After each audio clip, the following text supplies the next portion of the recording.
as igrejas anglicanas e protestantes também professam esse creio?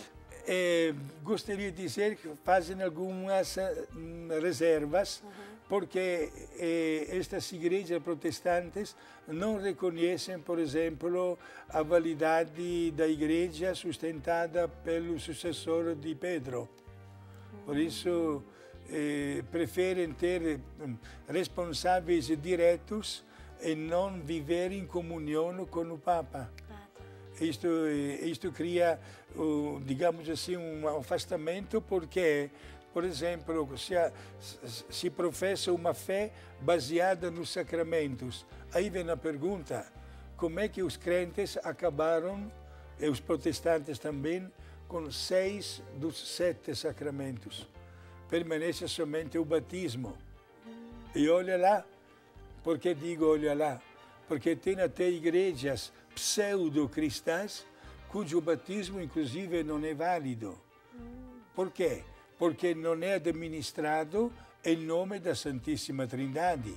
Por exemplo, o batismo dado pelos testemunhos de Jeová, que não acreditam no mistério da Santíssima Trindade, ou o batismo administrado na Igreja de Jesus Cristo dos Santos dos Últimos Dias, mais conhecido como a Igreja dos Mormons, porque eles também não reconhecem a divindade de Jesus.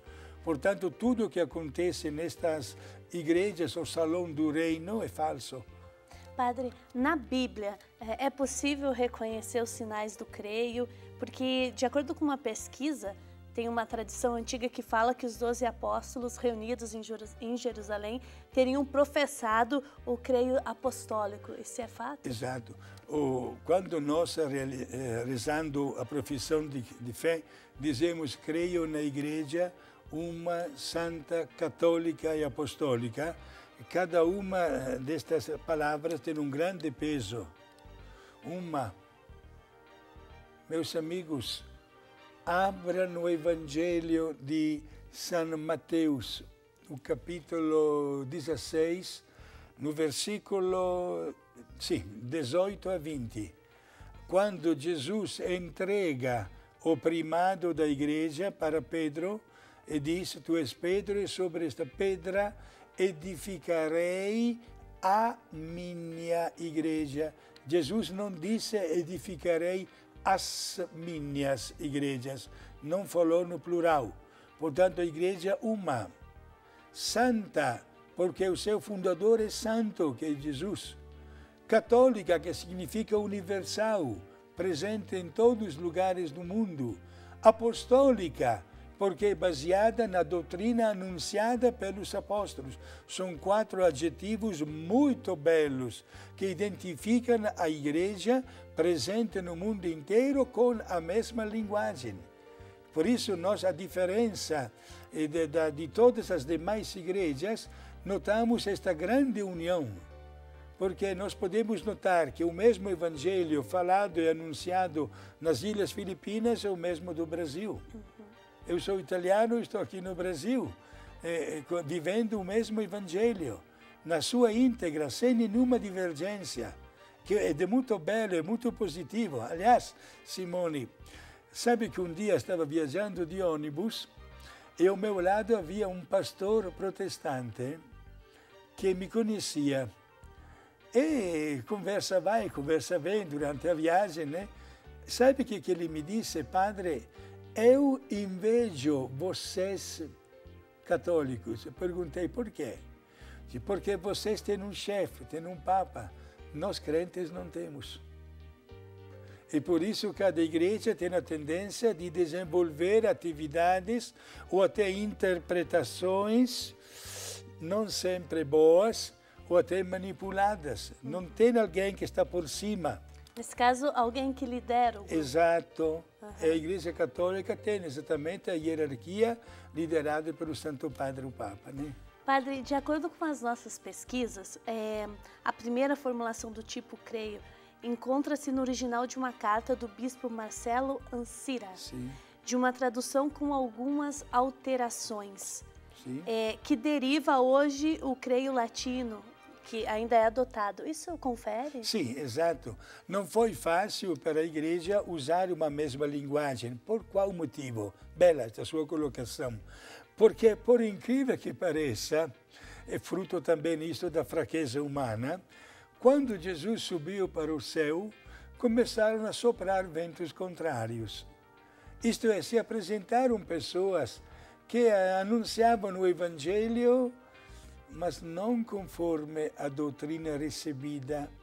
Começavam as primeiras heresias. Ário, por exemplo, foi um dos tristemente famosos, com os seus adeptos, com as suas divergências. Começava um estudo da doutrina católica disfarçado. E assim a igreja teve a obrigação moral de realizar concílios e reuniões para acabar com as heresias e para anunciar o Evangelho na íntegra. E olha que hoje, qualquer que seja o lugar onde nós vivemos, prezados amigos, não precisa pegar o trem, o avião ou o ônibus para ter uma realidade no nosso querido Brasil. Qualquer que seja a nossa cidade onde estamos chegando com estas imagens, dê uma voltinha na vossa cidade ou no vosso bairro.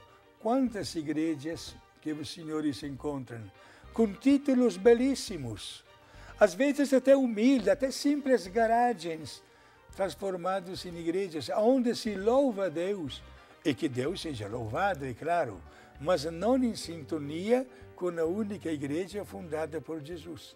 É o grave risco de manipular o Evangelho hoje, exatamente porque vivemos com os meios de comunicação.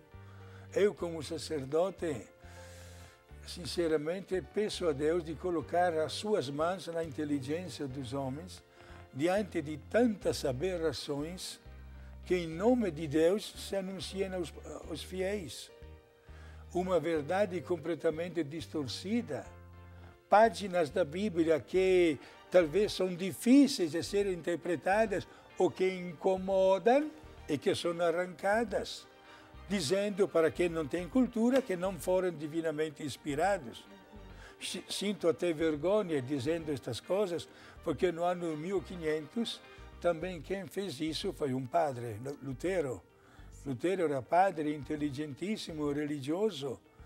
Ele se revoltou contra o Papa e chegou até a fixar na porta da igreja as famosas 65 teses, né, da sua defesa, criando uma cisão tremenda. E hoje a religião que do nome dele, Lutero, chama-se luteranismo, está presente no mundo inteiro e inclusive se ramificou.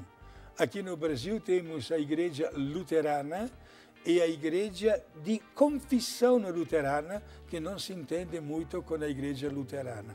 Tinha razão Simone de Jesus quando anunciava que um reino, quando é dividido em si mesmo, nunca mais encontra a sua unidade. Padre, se uma pessoa estiver, quem sabe até nos assistindo, e deseja fazer uma opção por alguma religião, lógico que nós vamos apoiar que faça para a nossa, mas rapidamente que está encerrando o nosso bloco, mas qual é o principal ponto para uma pessoa observar se de fato há uma verdade de fé? Em primeiro lugar, antes de fazer esta escolha, procure pensar na escolha que já fez a partir do batismo e que precisa ser cultivada com um crescimento da doutrina e aprofundamento da doutrina. Muita gente troca de religião atraído por benefícios instantâneos, por soluções imediatas, entre aspas, com muita fantasia e muita exploração. Por isso, o primeiro aconselhamento de aprofundar a doutrina que já a partir do batismo professou, que às vezes acontece, e não às vezes, que depois daquele catecismo básico da primeira Eucaristia, o Crisma, tchau, tchau. Ninguém mais quer saber nada de religião. Está certo, padre. Muito obrigado por enquanto. No próximo bloco, Mansão dos Mortos, Comunhão dos Santos, tudo isso está no CREI. Você sabe o que significa? Nós voltamos já já.